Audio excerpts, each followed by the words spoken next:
Pa evo, imamo brzi dvostepeni oscilator sa novom elastičnom strukturom. Mislim da je ostvaren dobar efekat, bar na bazi reciklaže.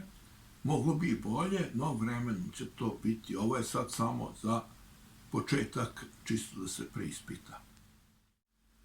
Pa evo, možemo gledati brzinu oscilacija sa novom elastičnom strukturom i staru konstrukciju kod male amplitude. Koliko je ovo brže od stare konstrukcije. Znači imamo ogromnu razliku u brzini.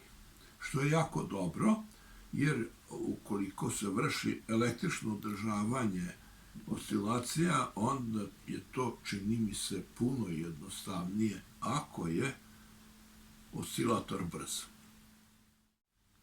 Pa evo, želim pokazati ovo malo platno, od neke 10 grama pokreće čitav 100 od 100 kg, možda 100 kg, jer je 100 je bukvalno pretovaren.